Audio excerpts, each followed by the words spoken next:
will suck you dry, will suck the lifeblood out of you, will attach itself to you and not let you go until you are dead.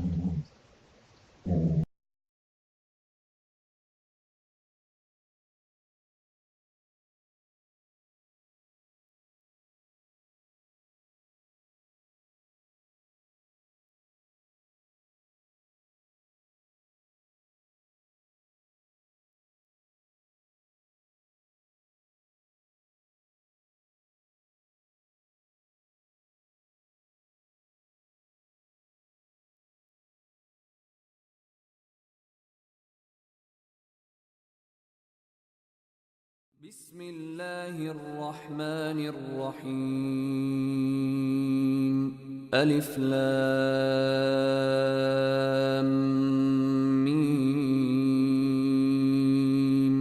ذلك الكتاب لا ريب فيه. Hi friends, just a reminder, I do not use published translations, that they all have some flaws in that they carry the agenda of their publishers. Instead, I will translate the scriptural references as we go along. Let's get right to the subject of our video. Let the real Gog be revealed. We begin in Genesis chapter 36, passage number 12. V'Timna chayta Philegesh le'Eliphaz. And Timna was a concubine to Eliphaz, ben Asav, the son of Asav. V'toled le'Eliphaz et Amalek, and bore to Eliphaz Amalek. Ele bene Ada eshet Esav. These are the sons of Ada, the wife of Esav. We continue in passage number 16. Aluf Korach, General or Duke Korach. Aluf Geatam, General Geatam. Aluf Amalek, General Amalek. Ele Alufe le Eliphaz. These are the generals of Eliphaz, or the dukes of Eliphaz. These were men of stature. Be'eretz Edom, in the land of Edom. Ele bene Ada. These are the sons of Ada. So the basic genealogy is this. Abraham had a stepsister and he married her. She gave him a son, Yitzhak. And after many years, Abraham's servant Eliezer traveled to the town of Nahor and brought Rivkah to him. Yitzhak married Rivkah. She got pregnant with twins, and both were born healthy babies, Esav, Esau, and Yaakov. After some major family drama in which Yaakov claimed his lawfully purchased birthright, Yaakov had to flee and travel back to Nahor to live with his uncle Laban, and there he met Rachel. After being tricked by Laban, he ended up marrying Leah, and after he also married Rachel, then Rachel gave him her maid Bilhah, who became his concubine, and eventually also Leah gave him her maid Zilpah, who also became his concubine. Esav married Ada, and she became pregnant and gave birth to a son, Eliphaz. Timna became his concubine and bore a son for Esav, Amalek. Let's take a closer look at other places in the Torah where Amalek is mentioned and learn about his life and actions. In the book of Numbers, the evil prophet Bilam said something about Amalek, who is now not just a man, but he is rather a distinctive people. We read in Numbers chapter 24 and passage number 20, Vayare et Amalek ve'yisa mishelo vayomar. When he saw Amalek, and he raised his proverb and said, Rashid goim Amalek ve'acharito adai oved. First of the nations was Amalek, but his end shall be eternal perdition. This is quite a curse. Let's take a look now at what did Amalek do to deserve this sort of proclamation, to deserve this sort of curse. We read in Deuteronomy chapter 25, in passages number 17 through 19, Zachor et asher asa lecha Amalek baderech v'tzeetchem miMitzrayim. Remember what Amalek did to you on the road exiting from Egypt.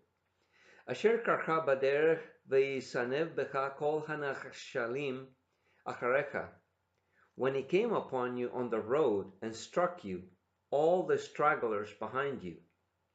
Ve'ata ayef ve'yagea ve'lo ira Elohim. And you were tired and exhausted, and he did not fear God. Here it is, folks. Amalek did not fight head-on against the armies of Israel. Rather, he struck like a coward against those who could not fight back. He struck the stragglers behind and those who were tired and exhausted. We are taught by our sages that the best evidence to show fear of God is the love of our fellow man. And when a person seeks the murderous destruction of his fellow man, it is clear evidence for the hatred against God. This is revealed in the prophet Micah, in chapter 6 and passage number 8. V'yagid lecha adam, ma tov u'ma Adonai doresh mimcha, ki im oseh mishpat ve'ahavat chesed ve'chetzanea lachet im Elohecha. He told you, human, what is good and what the Lord seeks from you, but to do justice and to love mercy and to humbly walk with your God.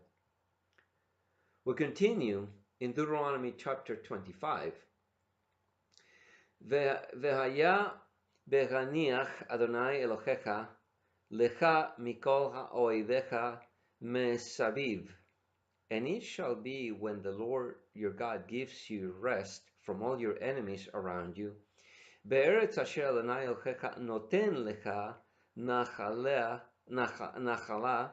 b'rishta, and the land that the Lord your God gives you for an inheritance to possess. Timcha et sacher Amalek mitachat hashamayim lo tishkach. Blot out the memory of Amalek from under the heavens. Don't forget. That was Deuteronomy, again, chapter 25 and passages 17 through 19. This hasn't happened yet, and I believe this is set for the future Messianic era when we, Israel, will finally have a rest from being constantly attacked, and Jerusalem is turned into the center of the world for people to come and worship.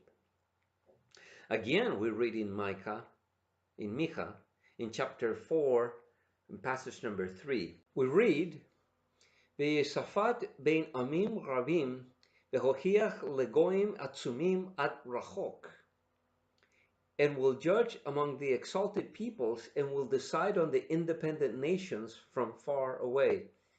Ve'chitatu charbotechem le'itim ve'chanichtotechem lemasmerot, and they will beat their swords into shovels and their spears into pruning hooks. Lo yisa'u goy el goy cherev velo yilmedu od milchama, and will not lift up sword one nation against another, and will learn war no more. As a military professional and one who has seen war, this particular passage stirs up a lot of emotion for me. War is a very harsh reality, and it hurts and destroys lives. I sincerely long for the day when humanity will no longer have to learn the art of war. But from this passage, we have learned what exactly Amalek did. He was a murderous coward. He didn't show mercy to those who could not fight back, but instead he showed his lack of fear and perhaps even his hatred towards God. Who is Amalek today? The rabbis tell us that today we do not know exactly who is Amalek. The closest guess is from the Talmud. In Tractate Megillah, page 6, at the bottom of A and continuing into B, we read, Ravono shel olam, al titen le'asaf ha'rasha, te'ot levo zmamo al tefek. So Germamia shel Adom, she'al milin Hen Yotzaim Mecharivin Kol Haolam Kulo. And this translates, Sovereign of the universe, do not grant to Esau, the wicked, the desires of his heart. Do not draw out his bit. This refers to Germania of Edom, for should they go forth, they would destroy the whole world. Germania of Edom. Remember who was Esau? But the term Germania, this sounds awfully close to Germania, Germany.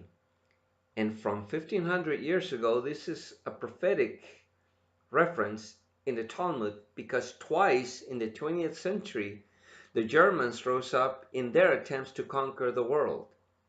On their second uprising, not only did they militarily attack other nations, but they in fact attempted to destroy the Jewish people by the great massacre we now know as the Holocaust. Just like Amalek of old, the Germanians or Germans attacked those who could not defend themselves. They were happy to enslave and destroy the lives of men, women, and children. Their actions were inspired by the written works and actions of one man, Adolf Hitler, and his book, Mein Kampf. Mein Kampf was an open secret, and anyone that could have bought it would have been able to read it after Hitler published it. In it, Adolf Hitler outlines his hatred for Jews and Slavs and his desire to destroy them both. I will not show here any quotes from Mein Kampf, as Hitler was in fact a terrible writer, and all possible quotes are actually quite lengthy. But the famous psychologist Carl Jung quite appropriately compares Hitler with another nefarious historical figure. He says, and I quote, "We do not know whether Hitler is going to found a new Islam. He is already on the way. He is like Muhammad. The emotion in Germany is Islamic, warlike, and Islamic. They are all drunk with wild God. That can be the historic future." This is a quote from Carl Jung in Symbolic Life. Jung rightly made the connection between Nazism and Islam. Both writers, Adolf and Muhammad, were egotistical, murderous maniacs who did not care how many people they destroyed. Going back to the rabbinical position that we do not know who is Amalek, I strongly disagree. Let's continue reading in what else the Torah mentions about Amalek. Let's now go on to Exodus chapter 17, passages 8 to 17. Vayavo Amalek leichalem im Yisrael b'Rafidim. And came Amalek and fought with Israel at Rafidim. Vayomer Moshe el Yehoshua. And Moshe said to Yehoshua, Bachar lanu anashim v'tzav yilachem be'Amalek machar. Choose for us men, and go out and fight with Amalek tomorrow. Anochi nitzav al rosh hagivah u'mateh ha'elohim beyadai. I will stand on top of the hill, and the rod of God in my hand. Ve'yaseh Yehoshua ka'asher amar lo Moshe, ve'yilachem be'Amalek. And Yehoshua did as Moshe had told them, and waged war against Amalek. Ve'Moshe Acharon v'Hur alu rosh hagivah. And Moses, Aaron, and Hur went up to the top of the hill. V'chaya ka'asher yarim Moshe yado ve'gavar Yisrael, ve'ka'asher yaniach yado gavar Amalek. And it was that when Moshe raised his hands that Israel dominated, and when Moshe lowered his hands, Amalek dominated.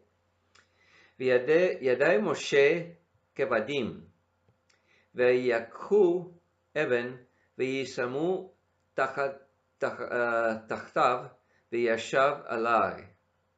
And Moshe's hands grew heavy, and they took a stone and put it under him, and he sat on it. V'acharon b'chur tamchu yadav meseh echad umeseh echad. Ve'Aaron v'Hur supported his hands, one on this side and one on that side. Vayihi yadav emuna adbo hashemesh. And his hands were his faithfulness until the sun departed. Ve'yechalesh Yehoshua et Amalek ve'et Amo lefi charev. And Yehoshua weakened Amalek and his people by the sword. From this, we learn two things about defeating Amalek. One, Amalek can only be defeated when we are praying fervently in faithfulness. And two, also there must be someone out there physically fighting Amalek. Amalek cannot just be defeated through prayer alone. We continue in passage 14. Vayomer Adonai el Moshe, katuv so sikaron besefer, v'yasim ve'osnei Yehoshua. And the Eternal One said to Moshe, write this as a memory in a book and put it in Yehoshua's ears. I found this section very interesting. It was, in fact, Yehoshua who was out there fighting Amalek. If so, you would think that he would not forget such a thing. But perhaps Yehoshua did not know that Moshe's hands had to be held up, and that whenever he lowered his hands, Yehoshua and Israel faced defeat, and whenever Moshe raised his hands, it was Amalek who faced defeat. So I realized that in the thick of the fight, Yehoshua did not know this, and he had to be told afterwards. So too in our day, we must constantly keep in prayer Israel's security forces. Let's continue. Ki machu emache et sachar Amalek mitachat hashamayim, for I will surely erase the remembrance of Amalek from under the heavens. Again, this hasn't happened yet. We continue in passage 16. V'yavin Moshe mizbeach ve'ikra shemo Adonai Nisi. And Moshe built an altar and called it, the Lord is my miracle. And in passage 17, Vayomer ki yad al kes ya milchama le'Adonai Amalek medor dor. And he said, for the hand in the throne of the Lord, this is like an oath. So this is a very solemn thing, a statement that he's about to make. There is a war against the Lord in Amalek from generation to generation. Again, that was Exodus chapter 17, passages number 8 through 17. Here's a passage that is constantly mistranslated. Every translation I have found, it says that God has sworn war against Amalek from generation to generation. But this is not what the passage in Hebrew actually reads. In Hebrew, we clearly read that in every generation there is war within Amalek against the Lord. The war is within Amalek, perhaps in his heart, but the war is clearly within Amalek against the God of Israel, rather than the war being against Amalek. If it was the other way around, the way it's constantly translated would violate God's mercy against his own creation. Rather, it is the sin in Amalek's heart that determines the outcome. But this is certainly in every generation. So, in our generation, who is Amalek? We are told that this war is against the Lord in every generation. So again, well, who is the Amalek in our generation? I oppose the rabbinical position that we do not know who Amalek is. It is very clear who Amalek is. But Amalek is no longer found as a distinctive people. Today, Amalek is a spirit. And to find that spirit, all we have to do is to compare his actions as described in the Torah and to find those actions in our day against humanity in general, but in particular against the people of Israel. Who avoids confrontation with Israel's armies but instead strike those who cannot defend themselves? Mein Kampf is certainly one manifestation of the Spirit, and the Quran is another. Let us now review passages in the Quran and see the spirit of Amalek at work. Let's start with chapter 2, passage 111. And they say, none will enter paradise except one who is Jew or Christian. That is merely their wishful thinking. Say, produce your proof and you should be truthful. Here, Muhammad is telling his followers specifically that it's only wishful thinking for Jew or Christian to think that he has any part in paradise. We continue in chapter 2, passage 65, we read, and you had already known about those who transgressed among you concerning the Shabbat, the Sabbath. And we said to them, be apes and despised. Here, in this passage, Jews are clearly called apes. This is very insulting and quite a blatant display of hatred on the part of Muhammad towards Jews. We continue in chapter 2, in passage 120. And never will Jews or Christians approve of you until you follow their religion. Say, indeed, the guidance of Allah is the only guidance. If you were to follow their desires after what has come to you of knowledge, you should have against Allah no protector or helper.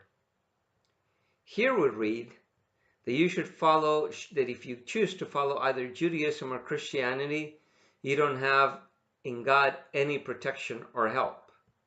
So far, we have seen or we have read what amounts to psychological warfare against Jews and Christians, and it gets worse.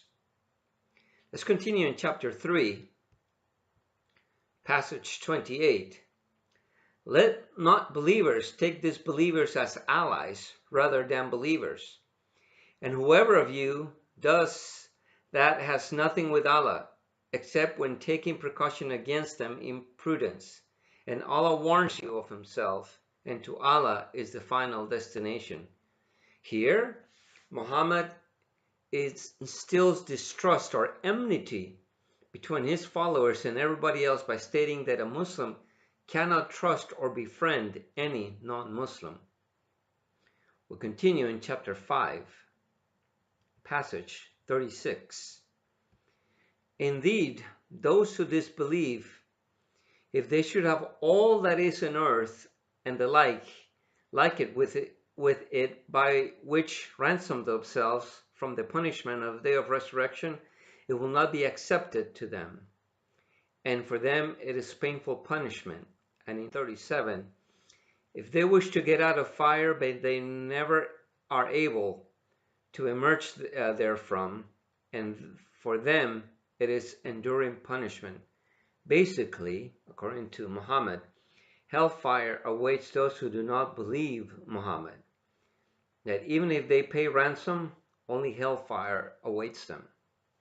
And in passage 38, for the thief, male and female, amputate their hands in recompense for what they commit as deterrent or punishment from Allah, and Allah is exalted in might and wise.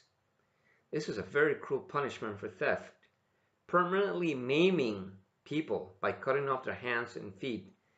This punishment leaves a person permanently at the mercy of society, at the mercy of life. We continue in chapter 22, passage 19. There are two adversaries who have disputed over their Lord, but those who disbelieve will have cut out for them garments of fire. Poured upon their heads will be scalding water. Again, we find here that hellfire is promised to those who do not believe Muhammad. Continuing chapter 9. Section 29. Fight those who do not believe Allah or in the last day and who do not consider unlawful what Allah and His messengers have made unlawful, and who do not adopt the religion of truth from those who were given the scriptures. Fight until they have given jizya willingly while they are humble. Now, here we begin to see the commandments to fight unbelievers. Here, Muslims are clearly commanded to avoid becoming Christian or Jewish, but rather that the Christian and the Jew must be attacked until they feel humiliated and pay the unbeliever's tax. Also in chapter 9, passage number 5, and when the sacred months have passed, then kill the polytheists wherever you find them, and capture them and besiege them, and sit and wait for them in every place of ambush. But if they should repent, establish prayer, and give zakah, let them go on their way. Indeed, Allah is forgiving and merciful.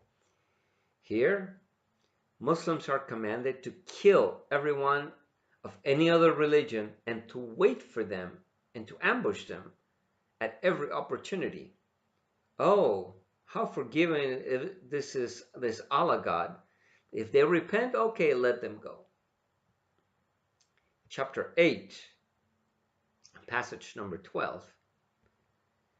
Remember when your Lord inspired to the angels, I am with you, so strengthen those who have believed. I will cast terror in the hearts of those who disbelieve, and strike them upon their necks, and strike them from every fingertip.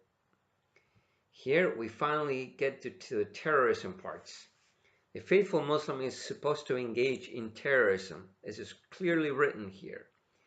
In Arabic, there's no difference between Muslim or Islamist. This is just an English language construction. Any faithful Muslim, any Muslim who is faithful, is supposed to strike terror to the unbeliever. So, in this case, if we understand this clearly literal understanding of the Quran, we see the people of ISIS, they are being the true believers. They are the ones that are instilling terror to those who cannot defend themselves.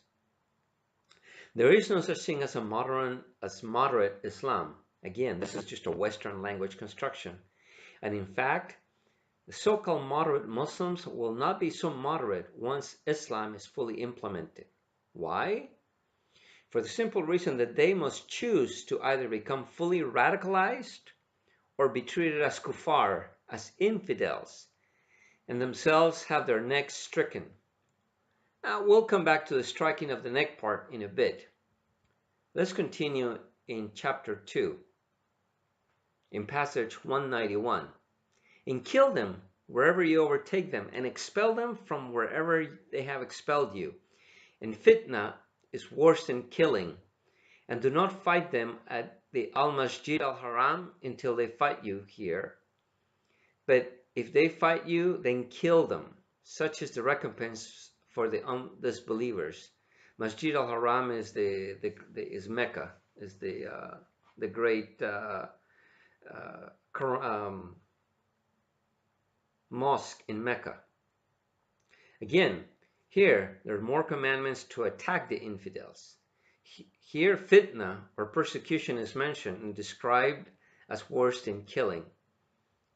In these images, we see the terror that Mohammedans have caused, from bus bombings in Jerusalem to various other car bombings, and desperate Yazidis, women, children, and men having to flee for their lives to escape the Muslim attacks of the Islamic State. We continue in chapter 9, passage 111. Indeed, Allah has purchased from the believers, their lives and their properties. For that they will have paradise, and they fight in the cause of Allah, so they kill and are killed. A true promise binding upon him in the Torah and the Gospel and the Quran. And who is truer to his covenant than Allah? So rejoice in your transaction which you have contracted, and it is that which is the great attainment. Plainly put, Allah owns the Muslims, so they must go out and kill and be killed in the name of Allah. Such a religion of peace, right? Here, Allah is described as more true than the God of the Torah and the Gospels. And here we see the images captured by a security camera in Baghdad around April 2005 when I was there.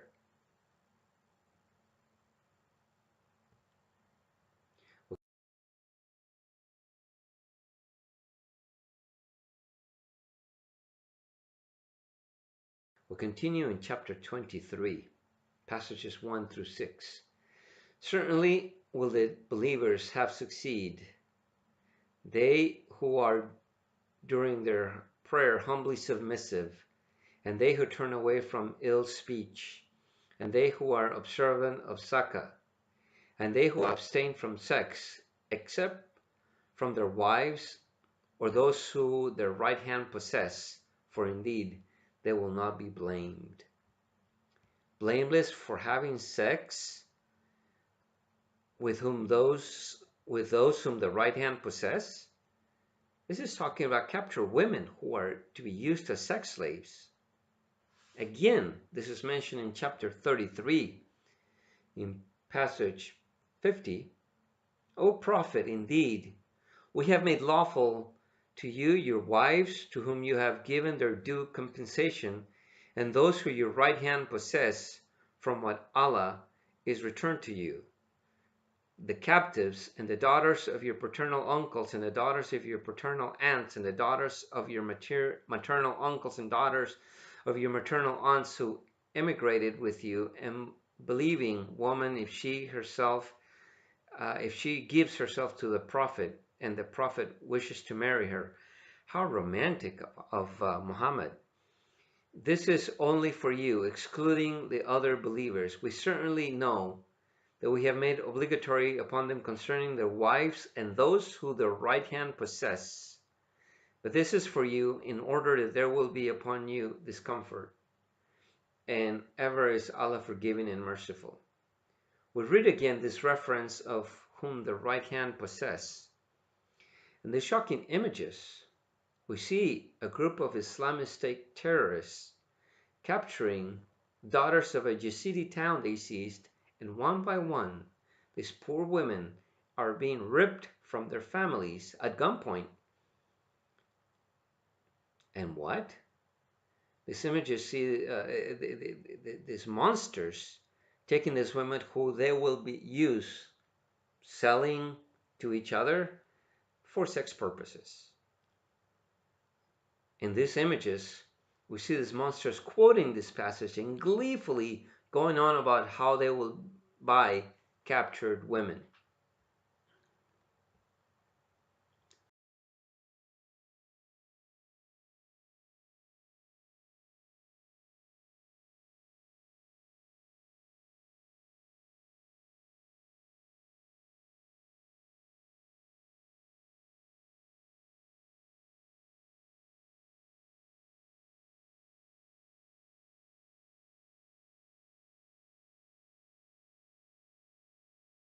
We'll continue in chapter 47, passage number 4.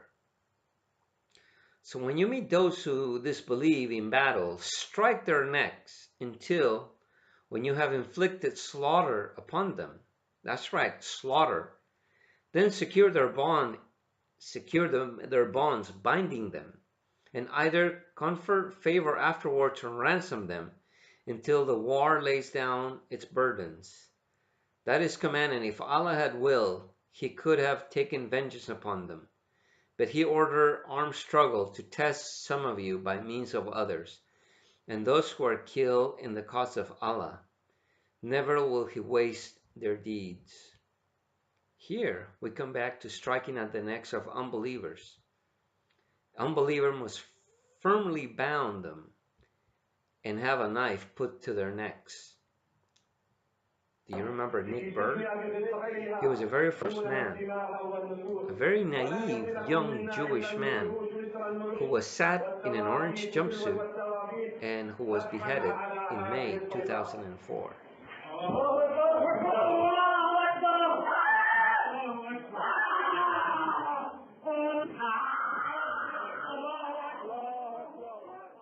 But not just in the Quran. In the Hadiths, we read the following. Sahih Muslim, Book 41, Hadith 6985. Abu Hurairah reported Allah's Messenger saying, "The last hour will not come unless the Muslims will fight against the Jews, and the Muslims would kill them until the Jews would hide themselves behind stones or a tree, and a stone or a tree would cry out, 'Muslim, servant of Allah, here is a Jew behind me, come and kill him.'" Now, this is repeated in Sahih Muslim 40, Book 41 in Hadiths 6,981, 6,983, 6,984, and also in Sahih al-Bukhari, Volume 4, Book 52, in Hadith number 176 and also 177, and also in Hadith al-Bukhari, Volume 4, Book 56, in Hadith number 791. Now, I have heard that, oh, well, the Torah also says to kill those who are unbelievers. This is very different, very, very different. In the Torah, the children of Israel are specifically say, go to this specific town, because they are supposed to inflict judgment upon that town who has carried on in very sinful ways. But the commandments here in the Quran are open-ended. Anywhere, anywhere. Any Muslim is anywhere and at any time supposed to follow this war. But the open-ended war is not in the Torah. In the Torah, we find very specific places where the children of Israel, the sons of Israel, are commanded to attack. Now, here we have read, kill the Jew, kill the Jew, kill the Jew.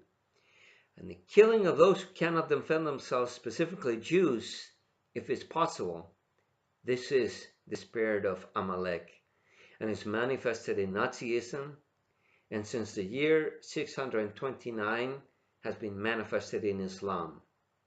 Don't tell me that we do not know who Amalek is in our day. It is well documented who has carried forth the spirit of Amalek. Now that we have seen what Amalek is and how it manifests itself in our day, let us now turn our attention to the original task we set for ourselves at the beginning of this video, and that is to reveal who Gog is. Indeed, we have taken a long journey discussing Amalek instead of Gog, but we are about to tie it all together. The Torah has in it a better information that until the dawn of the age of computers we simply could not access. To unlock this information, we must count equidistant letters and read these messages. In other words, to read these messages, each letter must be at the same distance one from the next. This is known as the Bible codes. The closer that these letters are to each other, the stronger the message is. In other words, if we must go to, let's say, every 3,000 letters to find a message, it's a reliable message, but it may not be so significant. But however, if we can go to a much narrower gap, say every 20 letters, one from the next, to find a certain message, this message is much stronger and very significant. These codes were discovered by Holocaust survivor Rabbi Dov Weissmandel in the years leading up to the Holocaust. In fact, he barely managed to escape with a handful of notes with his newfound discovery. Years later, these codes were greatly researched by Dr. Eliyahu Rips, a professor of mathematics at Hebrew University in Jerusalem. In fact, Dr. Rips was a non-observant secular Jew, and through the discovery of the messages embedded in the Torah, he realized there was a much higher knowledge and a much deeper wisdom in the Torah, and because of this, he became an observant religious Jew. In these codes, we find in Genesis 50, where we read that Joseph goes from Egypt to Canaan to bury Jacob, his father, and we read of the sadness of the burial. In this section, we find, with a distance of only every 45 letters, the name Erdogan, as it is written in Hebrew: Aleph, Resh, Dalet, Vav, Aleph, and Nun. Here we see in the Torah passage, we read the letters Aleph, Resh, Dalet, Vav, Aleph, and Nun. Next to this appearance, we have in a code of only every other letter, the very, very significant, in only every other letter, the word Islamist revealed.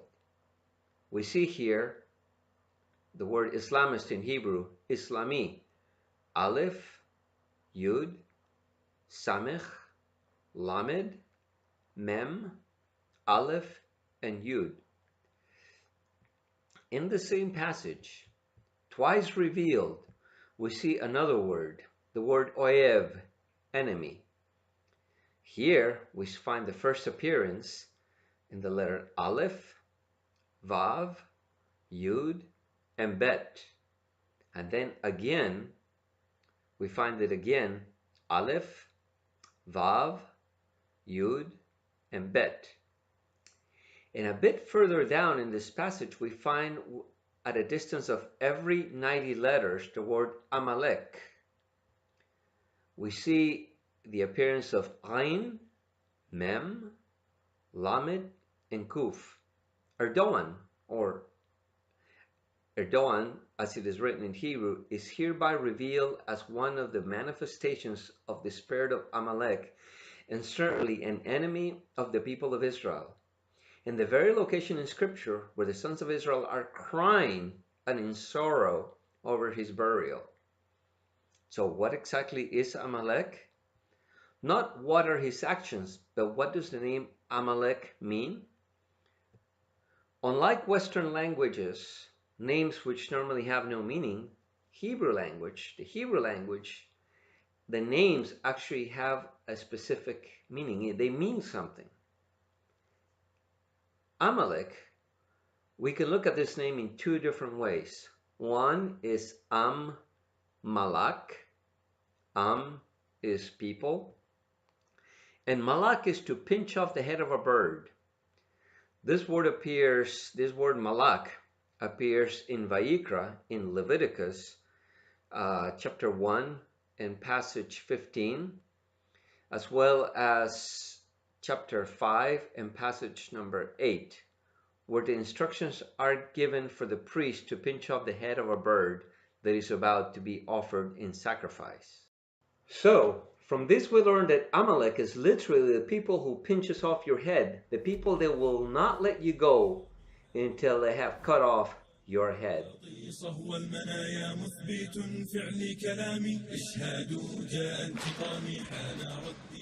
The other meaning is Alak. We have already learned what is, which is people. Now let's go to Alak, which is the root of Aluk. This in turn is the abbreviated form of Aluka. We find this word, Aluka, in Proverbs chapter 30 and passage number 15, as well as in the Talmud in Avodah Zarah in page number 12b. What is the meaning of Aluka? Aluka is a leech, and the leech will cleave itself to you and it will suck your blood. It will not let you go until you are dead. This is Aluk, the leech people, the people who will not let you go and they have killed you. And even if killing you means killing themselves in the process. بسم الله الرحمن الرحيم ألف لام ميم ذلك الكتاب لا ريب فيه هدى للمتقين الذين يؤمنون بالغيب ويقيمون الصلاة ومما رزقناهم ينفقون والذين يؤمنون بما أنزل إليك